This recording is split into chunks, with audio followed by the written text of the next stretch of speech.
Welcome guys, स्वागत है आपका स्प्रिट पांडा गेमिंग्स में। सही सुना आपने। मैड मिरामार या मिरामार 2.0 और इरांगल 2.0 के बाद ये एक नया मैप सैनहॉक 2.0 रिलीज होने जा रहा है। जिस तरह से सैनहॉक का पहला मैप सबसे पहले पीसी वर्जन में आया था और उसके बाद मोबाइल के अंदर, ठीक उसी तरह से ये भी सबसे पहले पीसी में आएगा। ये न्यू बूट कैंप की कुछ इमेजेस हैं जो पबजी की डेवलपर टीम ने रिलीज की है। एंड सैनहॉक के दोनों वर्जन के बूट कैंप में क्या क्या डिफरेंस होने वाला है ये आप बहुत ही आसानी से इस कंपैरिजन में देख सकते हो। सैनहॉक 2.0 के बूट कैंप के अंदर बिल्डिंग्स और स्ट्रक्चर्स बढ़ा दिए गए हैं और जो सेंटर मेन बिल्डिंग है उसके भी स्ट्रक्चर के अंदर कुछ बदलाव किए गए हैं। सो जैसे ही पबजी की डेवलपर टीम इसके कुछ और लीक्स रिलीज करती है, मैं आपके लिए उन्हें भी ले आऊंगा। New 3 wheeler motorcycle. आप में से जिन लोगों को अभी तक इसके बारे में पता नहीं चला है, मैं उनके लिए बता देता हूं कि पबजी मोबाइल का यामाहा के साथ कोलैबोरेशन हो गया है। और जिस तरह से वॉकिंग डेड के साथ कोलैबोरेशन होने पर एक डैरल डिक्सन की न्यू मोटरसाइकिल स्किन रिलीज हुई थी, ठीक वैसे ही यामाहा के साथ हुए कोलैबोरेशन के बाद एक new Yamaha motorcycle skin release की जाएगी एक इवेंट में। इस नई मोटरसाइकिल की खासियत ये है गाइस कि ये 2 सीटर होते हुए भी 3 व्हीलर है। भाई मुझे तो ये न्यू मोटरसाइकिल स्किन बहुत ही जबरदस्त लग रही है। आपको कैसी लग रही है मुझे कमेंट्स में बताओ।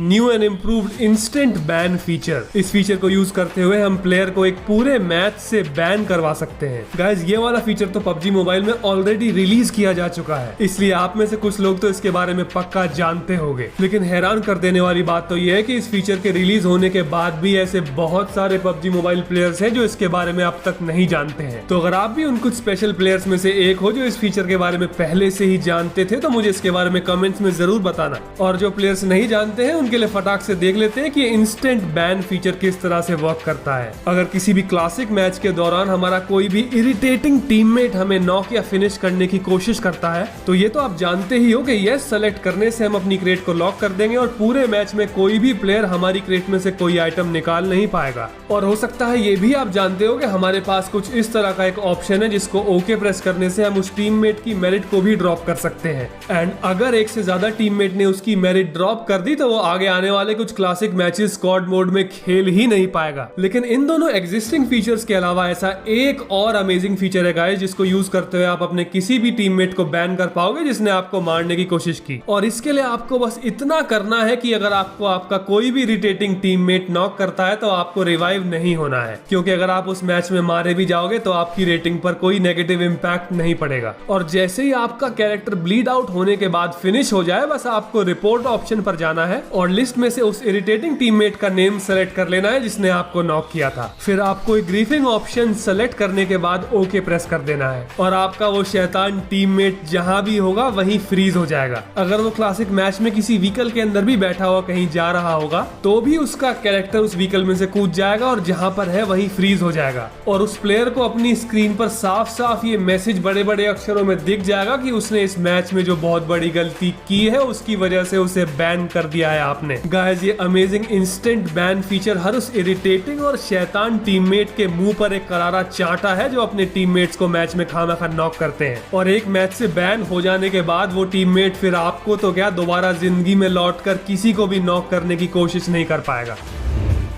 Realistic character emotes. Guys initially जो इमोट्स पबजी के अंदर यूज होते थे वो कंप्लीटली एनिमेटेड थे, लेकिन ब्लू होल का हमेशा से यही विजन रहा है कि वो इस गेम को मोस्ट रियलिस्टिक गेम एवर बनाना चाहते हैं। सो गाइस आप में से जो लोग नहीं जानते हैं वो स्क्रीन पर देख सकते हैं कि किस तरह से पबजी मोबाइल के रियलिस्टिक इमोट्स बनाए जाते हैं। और यही दोनों वो लेजेंडरी डांसर्स हैं जो पबजी के हर इमोट को ये स्पेशल सूट पहनकर बनाते हैं। सो आपका वो फेवरेट इमोट जो आप पबजी के हर मैच में यूज करते हो उसे इन दोनों ने ही बनाया है।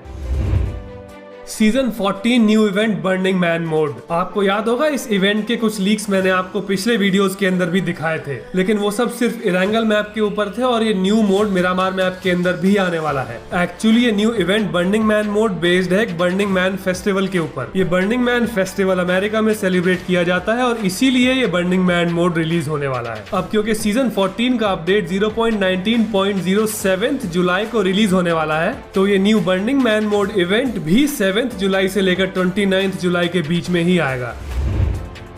न्यू लिविक मैप सीक्रेट हिडन फीचर्स। तो पबजी मोबाइल के लिविक मैप की डेवलपर टीम से जब उसके सीक्रेट हिडन फीचर्स के बारे में कुछ सवाल पूछे गए तो उन्होंने उसका ये जवाब दिया। न्यू लिविक मैप के अंदर कुछ ऐसे secret hidden interaction features add किए हैं उन्होंने जो अब तक के पिछले किसी मैप में नहीं थे। जैसे कि लिविक मैप के वाटरफॉल को उन्होंने इतना रियलिस्टिक बनाया है कि जैसे ही हमारा कैरेक्टर वाटरफॉल के अंदर जाएगा, वाटरफॉल के आसपास वाले पानी का फ्लो इतना ज्यादा होगा कि हमारे कैरेक्टर के लिए वहां पर रुक पाना बहुत मुश्किल हो जाएगा।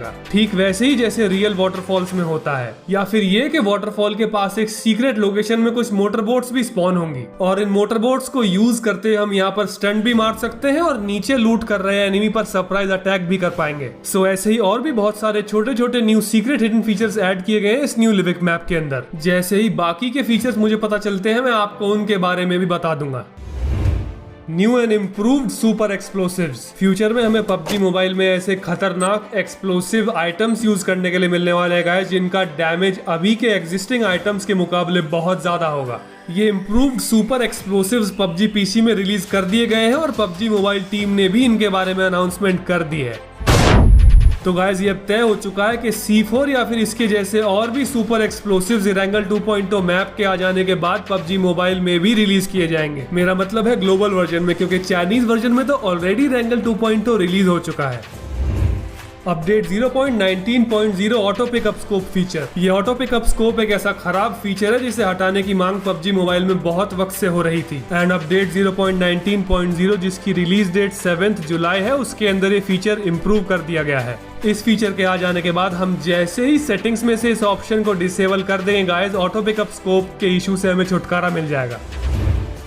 Update 0.19.0 S badge feature. अब ये एक बहुत ही इंटरेस्टिंग फीचर है गाइस जो आने वाले अपडेट के साथ रिलीज होने वाला है। इस फीचर के अंदर हमें कुछ नए तरह के स्पेशल बैज मिलेंगे, डायमंड बैज, क्राउन बैज और एस बैज। अभी तक कुछ ऐसा होता है कि हर सीजन एंड हो जाने के बाद हमारे टियर रीसेट हो जाते हैं और हमें उस सीजन के एस टाइटल और कॉन्करर टाइटल मिल जाते हैं। लेकिन क्योंकि वो सिर्फ एक ही सीजन के होते हैं और एक बार में एक ही सीजन के टाइटल को इक्विप कर सकते हैं, लेकिन अगर कोई भी प्लेयर एक से ज्यादा बार हाईएस्ट टियर तक पहुंच चुका है तो उसके लिए कोई भी ऐसा स्पेशल डेडिकेटेड बैच नहीं था जिसे शो करने से ये पता चल जाए। और इसीलिए ये new feature S version evolution या फिर एस बैच फीचर रिलीज होने वाला है। हम जैसे ही सीजन के अंदर डायमंड टियर पे पहुंच जाएंगे हमें डायमंड बैच मिल जाएगा, क्राउन टियर पे पहुंच जाएंगे तो हमें क्राउन बैच मिल जाएगा और जैसे ही हम एस टियर पे पहुंच जाएंगे हमें ये एस बैज मिल जाएगा। लेकिन इस एस बैज की एक और खासियत है, वो ये है कि हम आने वाले सीजन्स में जितनी बार एस पर पहुंचेंगे गाइस, इस बैच के अंदर उतने ही बैज ऐड होते जाएंगे। ऐसा सिर्फ और सिर्फ एस बैजेस में ही होगा, डायमंड और क्राउन में नहीं होगा। सो जैसे कि अभी इस एस बैज पर 1 लिखा हुआ है, इसका मतलब ये है कि कोई भी पहली बार ही इस एस बैज तक पहुंचा है, यानी कि एस टियर तक पहुंचा है। और नेक्स्ट सीजन में जब कोई प्लेयर 2 बार एस टाइटल तक पहुंच जाएगा तो उसको एस 2 बैज मिल जाएगा, 3 बार एस टियर पर पहुंच जाएगा तो एस 3 बैज मिल जाएगा, एंड सो ऑन। ओवरऑल बात यह है कि जो प्लेयर जितनी बार एस टाइटल तक पहुंचेगा नए सीजन्स में, उस प्लेयर की मेहनत उसके एस बैज से दिख जाएगी। है ना कमाल का फीचर? भाई मुझे तो ये एस बैज फीचर बहुत जबरदस्त लगा। आपको कैसा लगा मुझे कमेंट्स में बताओ।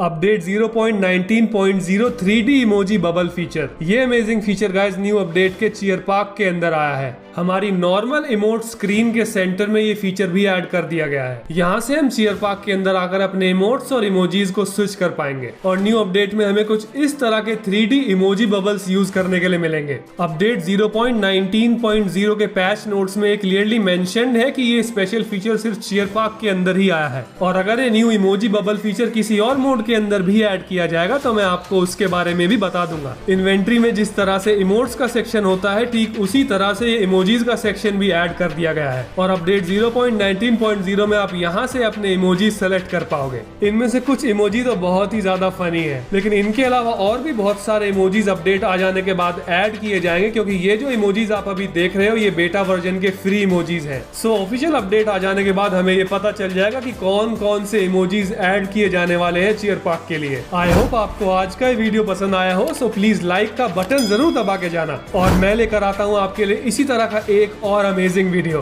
तो ठीक है, फिर मिलते हैं नए वीडियो में। Good bye gamers and love you all.